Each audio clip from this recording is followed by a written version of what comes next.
Assalamualaikum warahmatullahi wabarakatuh. Apa kabar saudara? Kita bertemu kembali dalam program Sapa Aceh untuk edisi hari ini. Nah, untuk hari ini kita akan bicara soal salah satu kasus yang menimpa aktivis HAM dari Kontras, Andre Yunus. Seperti yang kita ketahui, Andre Yunus menjadi korban penyiraman air keras beberapa waktu lalu. Nah, peristiwa ini menimbulkan pertanyaan besar sebetulnya. Apakah ini bentuk intimidasi terhadap pembela HAM atau seperti apa? Dan bagaimana negara kemudian menjamin keselamatan para aktivis? Karena banyak yang menduga serangan ini berkaitan dengan aktivis atau aktivitas advokasi yang selama ini dilakukan oleh Andre Yunus bersama dengan Kontras. Nah, negara semestinya juga menjamin keselamatan para aktivis agar kekerasan serupa tidak kembali terjadi. Nah, untuk ini kita akan membahas bagaimana bungkam aktivis HAM dengan teror seperti yang terjadi pada Andre Yunus, dan ini yang menjadi tema kita pada hari ini. Saya bersama dengan Koordinator Komisi untuk Orang Hilang dan Korban Tindak Kekerasan atau Kontras Aceh, yaitu Kak Azharul Husna atau yang biasa disapa dengan Kak Nana. Kak Nana, selamat datang di studio Kompas TV. Apa kabar?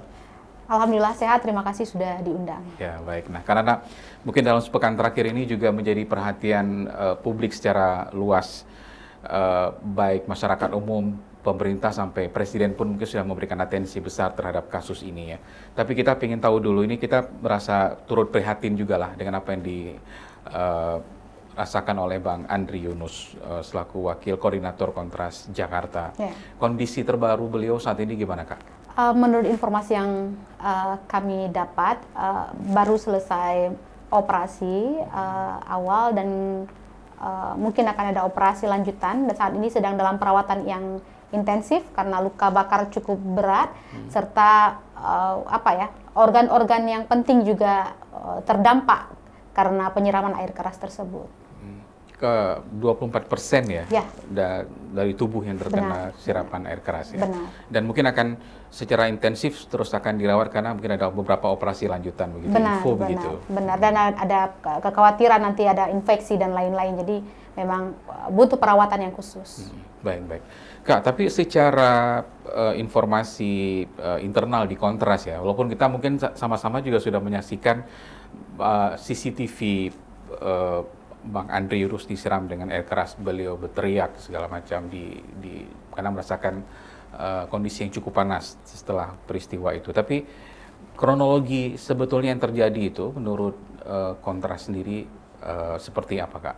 Ya, sebenarnya sebagaimana yang kita lihat di CCTV itu sudah cukup terang benderang begitu ya, bahwa ada dua orang terduga pelaku yang kemudian menyiramkan air keras kepada Andre. Itu kan dapat dilihat memang cukup jelas. Saat itu Andre baru kembali dari LBAI setelah perekaman podcast, perekaman siniar begitu ya, terkait dengan remiliterisme gitu. Jadi memang sekitar pukul 23.47 begitu terjadi kejadian itu.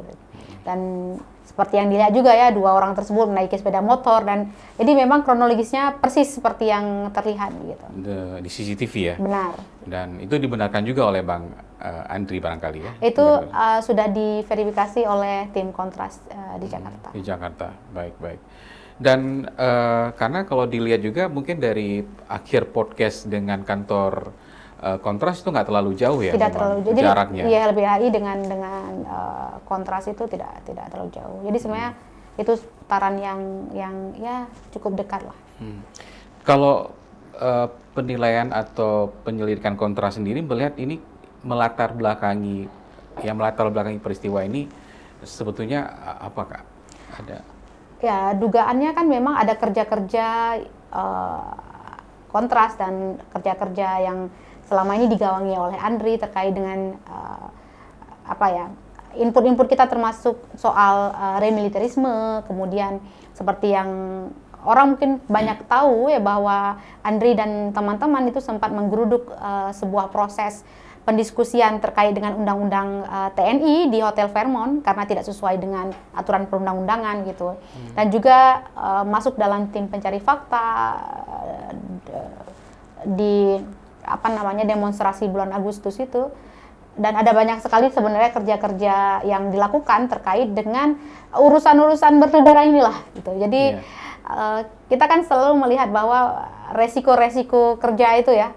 Nah, jadi kami menduga memang ini tidak jauh-jauh dari kerja-kerja yang dilakukan. Ada pihak-pihak yang barangkali tidak senang. Tapi tentu saja pada akhirnya siapa pelaku itu kita serahkan kepada pihak berwajib. Saat ini kasus telah diserahkan kepada kepolisian dan kita menunggu hasil dari kepolisian gitu ya. Kalau negara ini harusnya dengan segala sumber daya, segala kemampuan mampu untuk mengungkap siapa dalang, bukan hanya eksekutor lapangan tapi juga aktor intelektual gitu ya. Karena sekelas dengan CCTV yang cukup terang benderang ya, mustahil tidak bisa ditemukan. Kita justru curiga kalau negara justru tidak mampu mengungkap siapa dalang di balik tindakan keji dan nista ini gitu. Dari beberapa informasi kan Andri Yunus juga sempat dibuntuti dalam beberapa rentetan beliau sebelum kejadian ya. Informasinya begitu, apakah memang begitu, Kak? Iya, ini sebenarnya lazim, bukan lazim ya. Harusnya tidak lazim terjadi, tapi memang sering sekali memang pegiat hak asasi manusia itu diintimidasi, diancam dan ditakut-takuti. Baru-baru ini juga kan di kantor SMI dikirimi ular gitu ya. Kantor Kongres juga sering sekali menerima teror, termasuk ya pegiat-pegiat hak asasi manusianya gitu. Terakhir Bang Andri ini sedang melakukan advokasi apa kalau? Ya, terkait dengan remilitarisme. Mungkin kita sudah lihatlah bagaimana militer itu kembali ke ranah-ranah sipil dan ini dikritisi begitu. Dan judicial review ya, di Indonesia ya. Ya. Kira-kira begitu yang menjadi kerja-kerja Bang Andri. Betul. Jadi memang tidak pernah jauh-jauh dari reformasi sektor keamanan gitu. Oke, baik. Karena nanti kita lanjut lagi di segmen berikutnya. Baik saudara, kita jeda dulu, nanti kita akan lanjut kembali soal bungkam aktivis HAM dengan teror yang menjadi tema kita bersama dengan Kak Nana, Koordinator Kontras Aceh. Tetap bersama kami.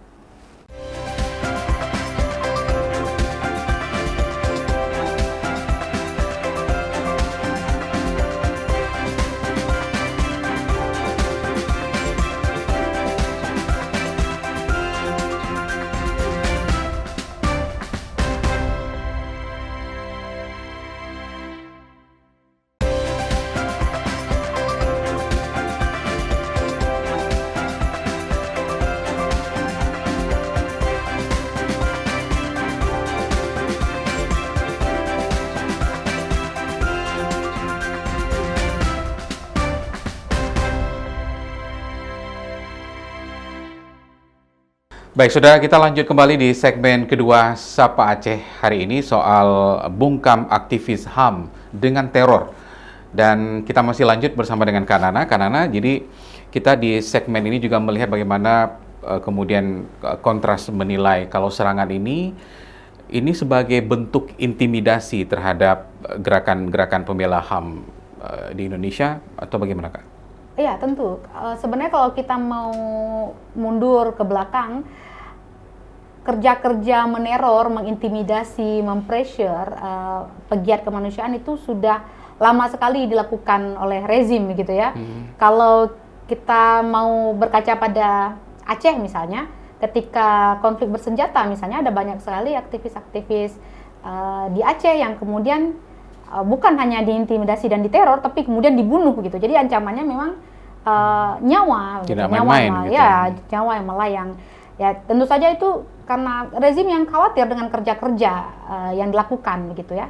Dan kalau pasca reformasi dan bahkan hari ini kita melihat hari-hari ini intimidasi juga tidak kunjung kurang ya, meskipun kita mengatakan bahwa negara ini demokrasi, negara ini sudah cukup maju dan macam-macam, tapi kan kita bisa melihat ada banyak sekali aturan-aturan, undang-undang yang sebenarnya mempersempit ruang-ruang sipil yang kemudian dikritisi oleh banyak pegiat gitu ya, banyak aktivis yang entah bagaimana ya, itu tegak lurus gitu dengan ancaman yang diterima.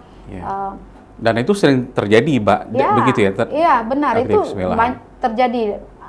misalnya ICW menerima teror juga, kemudian Kontras menerima teror, SMI menerima teror, ada banyak sekali lembaga-lembaga yang menerima teror, bahkan jurnalis juga sebagai pegiat hak asasi manusia juga menerima teror, kantor AJI dan Tempo macam-macam itu menerima teror. Jadi bicara soal teror dan intimidasi itu kerja yang lazim dilakukan oleh orang-orang atau kelompok orang yang merasa kerja-kerjanya diganggu.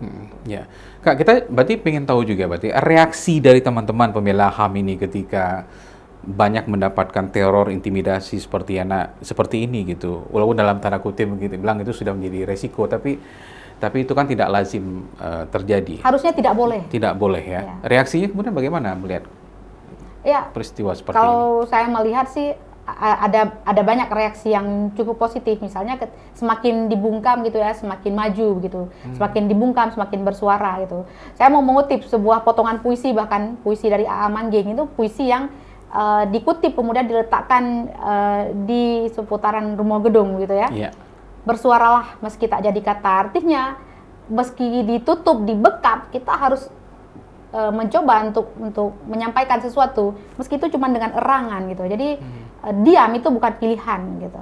Ya, saya juga melihat dengan keberadaan kasus ini ada banyak sekali solidaritas, ada banyak sekali dukungan, bahkan upaya-upaya untuk bersuara, dan saya kira dukungan kita terhadap Andre dalam kasus ini juga ya dengan kemudian memperbanyak, kemudian melanjutkan apa yang sudah dimulai itu kerja-kerjanya gitu. Jadi tidak bungkam.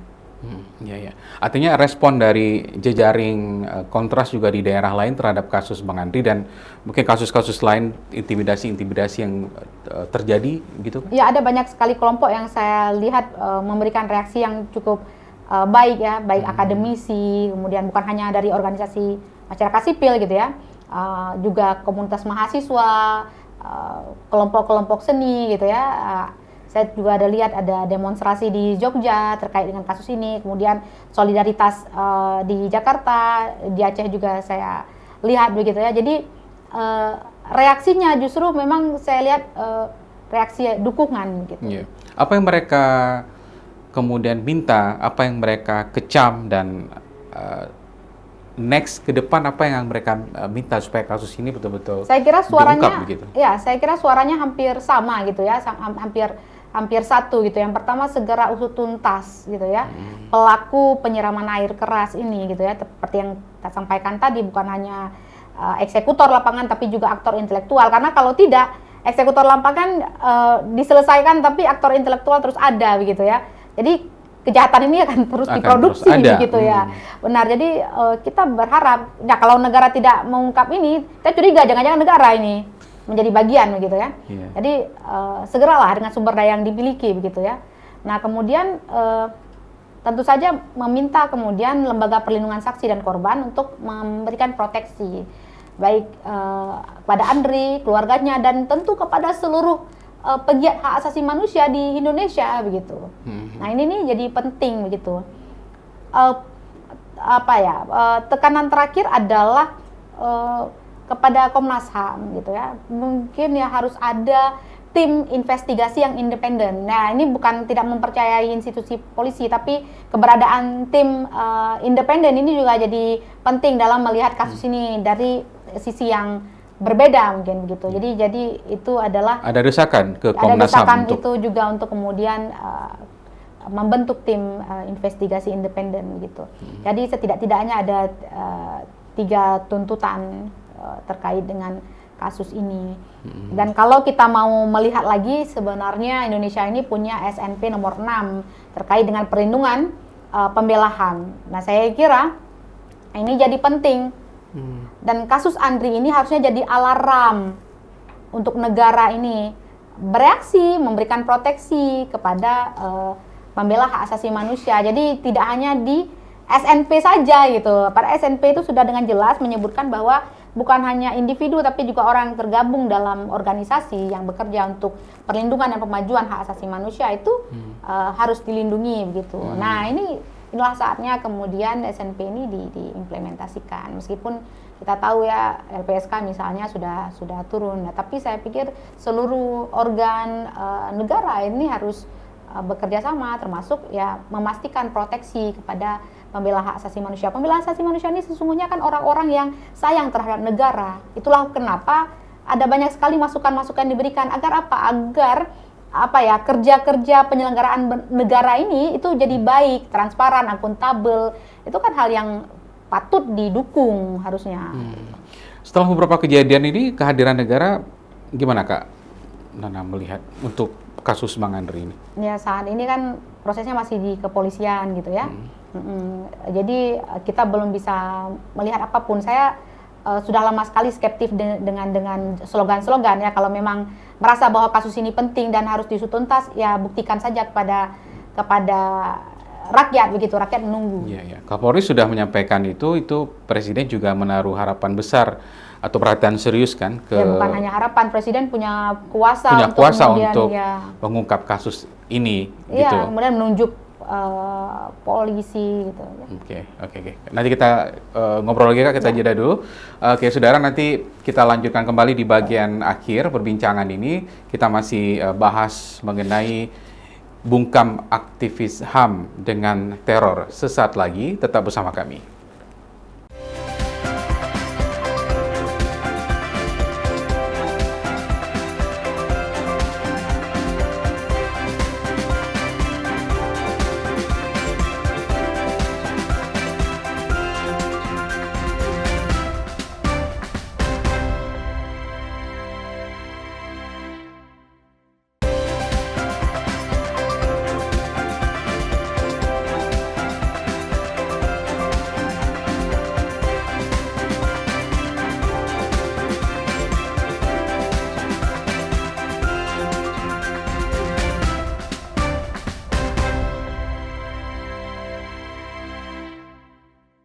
Ya, baik, saudara. Jadi peristiwa yang dialami Andri sebagai Wakil Koordinator Kontras Jakarta, penyiraman air keras yang terjadi pada dia, itu kan membuka mata bahwa memang kerja-kerja aktivis pembela HAM, seperti disampaikan Kak Nana tadi, begitu besar tantangannya, begitu. Dan mungkin Kak Nana juga punya beberapa data terakhir Kak yang bisa kita bagi sepanjang 2004-2005 itu, intimidasi yang terjadi pada aktivis pembela HAM di Indonesia maupun di Aceh itu seperti apa? Ya, seperti yang sempat kita sampaikan tadi, bahwa bicara soal upaya represif ya, ancaman, intimidasi, itu kan memang sudah purba sekali ya. Setiap ada yang merasa terganggu tetap ada reaksi begitu. Nah, menurut data yang dihimpun oleh Amnesty International Indonesia, misalnya pada tahun 2024 itu ada 288 itu ancaman terhadap pegiat hak asasi manusia. Pada tahun 2025 itu korbannya justru jauh lebih besar, kasusnya ratusan, 268, tapi korbannya jauh lebih besar. Karena ada demonstrasi yang pada bulan Agustus mungkin diketahui ada penangkapan yang cukup besar-besaran, lebih dari 5.500 orang kemudian ditangkap, dan juga termasuk intimidasi dan kekerasan terhadap jurnalis begitu ya. 2026 ini saja ada banyak sekali intimidasi dan kekerasan. Saya nggak mau bicara jauh-jauh ke Jakarta, misalnya di Aceh ada beberapa kasus kekerasan dan intimidasi yang dilakukan oleh aparat militer kepada jurnalis gitu ya. Jadi memang ini sering terjadi dan sebenarnya tidak patut. Ya, dan tidak boleh terjadi tidak ya pasti. Ya, oke, baik. Jadi memang angkanya setiap tahun masif ya? Ya, jika negara ini sebenarnya menganggap bahwa pegiat hak asasi manusia itu adalah kelompok penting dan harus dilindungi sesuai dengan SNP nomor 6 yang saya sampaikan tadi, maka saya kira negara ini harus memberikan proteksi yang lebih. Ini kan negara hukum ya. Kemudian Indonesia juga kan masuk dalam Dewan HAM, PBB gitu ya. Jadi sebenarnya bicara hak asasi manusia itu bicara core, bicara nilai inti yang dianut oleh negara ini. Jadi kalau ada kekerasan terhadap pegiat hak asasi manusia, ini jadi pertanyaan, bagaimana mungkin satu negara yang masuk ke dalam Dewan Hak Asasi Manusia kemudian membiarkan kekerasan terhadap pegiat hak asasi manusia itu terjadi di negaranya. Itu kan kontraproduktif gitu. Dibandingkan negara-negara lain gitu? Saya kira jauh. Ya tergantung dengan negara mana kita mau membandingkan gitu ya. Tapi ya Indonesia harusnya membandingkan dirinya sendiri begitu ya. Jadi dirinya ketika Orde Baru, dirinya ketika reformasi, dirinya ketika. Nah, itu saya pikir penting dan saya tidak melihat langkah maju begitu. Bahkan kalau kita mau jujur kan semakin mundur. Kalau pemerintah bilang lewat Yusril Iza Mahendra ini juga bentuk dari serangan terhadap demokrasi ya. Benar, ini serangan terhadap demokrasi, maka pemerintah harusnya melihat ini sebagai tanda bahaya. Karena Udah negara warning. ini negara demokrasi begitu ya. Jadi segeralah gitu ya memperbaiki, termasuk bicara soal proteksi terhadap pegiat hak asasi manusia gitu. Karena siapapun bisa jadi korban begitu ya. Ini kan jadi tanda tanya besar gitu ya. Jadi SNP itu proteksi terhadap pekerja atau Pegiat pegiat asasi HAM manusia. itu belum lagi lebih baik begitu Kak? Belum sempurna? Saya atau- kira implementasinya yang harus kita kejar gitu. Secara definisi gitu ya, itu sudah cukup baik karena bicara soal perlindungan pegiat hak asasi manusia di entah itu ruang fisik maupun ruang digital gitu ya. Kemudian tidak hanya bicara kelompok tapi juga bicara personal selama dia bekerja untuk isu-isu pemajuan hak asasi manusia. Artinya sudah cukup baik. Nah, sekarang bagaimana implementasinya gitu kan? Kita jangan hanya memproduksi dokumen-dokumen saja, tapi kemudian dalam kerja-kerjanya kan jauh panggang dari api. Gitu. Dan itu yang realita yang terjadi, Ya, implementasi dari SNP ini. ya, bukan hanya SNP, tapi juga aturan-aturan lain gitu. Termasuk ya soal kepolisian yang harusnya bekerja lebih giat, lebih baik begitu ya, untuk mengungkap siapa dalang ini gitu. Nah, kasus Andre ini kan hanya saya bisa mengatakan ini kan kasus, tapi sesungguhnya lapisannya bisa jauh lebih besar, spektrumnya bisa jauh lebih besar karena terjadi hari ini bisa terjadi di masa depan, terjadi pada Andre, bisa terjadi pada setiap pegiat hak asasi Artinya manusia. Kontras juga dalam hal ini menginginkan aktor intelektualnya yang Ya. kemudian diungkap, Benar, tidak hanya aktor di lapangan. iya. Ya. Dan desakan itu sudah disampaikan tentu saja. Iya, sudah kita tuangkan dalam desakan entah itu bersama atau kemudian sendiri-sendiri begitu ya. Ada banyak sekali kalau Bang Musajab melihat begitu ya. Aliansi mahasiswa, akademisi begitu ya, organisasi masyarakat sipil. Nah, itu ramai-ramai menyuarakan ini gitu, baik di media sosial maupun di ruang-ruang publik.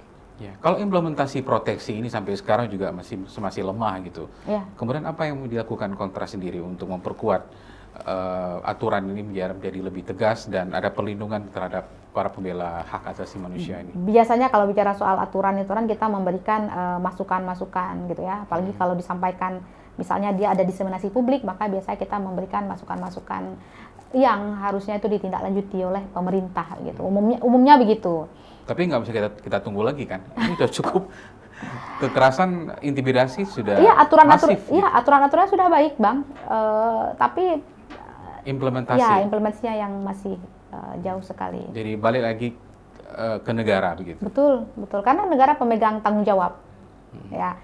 Kita ini pemegang hak, mereka pemegang tanggung jawab. Jadi segala sumber daya yang kita punya kan untuk pelaksanaan negara ini. Jadi negara memang yang bertanggung jawab. Oke. Berkaca dengan kasus Andre Yunus ini, Kak.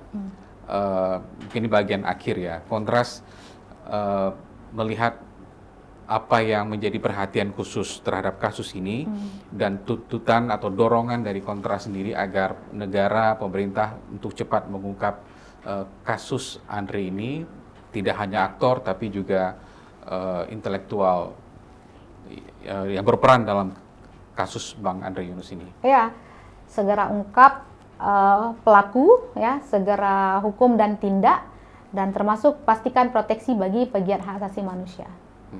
Itu menjadi poin Ya, utama penegasan. Ya. Dan satu penegasan juga bahwa kasus ini tidak akan terulang kembali, Kak.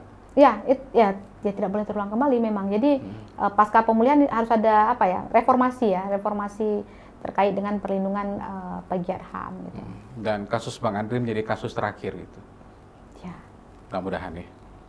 Dan harusnya. Tidak seharusnya. Harusnya. Iya, baik. Oke, Kak Nana, terima kasih banyak. Terima Mudah-mudahan kasih, ini Bang. cepat terungkap dan kehadiran negara untuk bisa menuntaskan kasus ini. Benar, negara jangan buat kecewa lah. Intinya itu. Ya. Oke, baik. Makasih Kak Nana ya. Ya, terima kasih. Dan saudara, demikian untuk informasi dalam program Sapa Aceh, yaitu bungkam aktivis HAM dengan teror.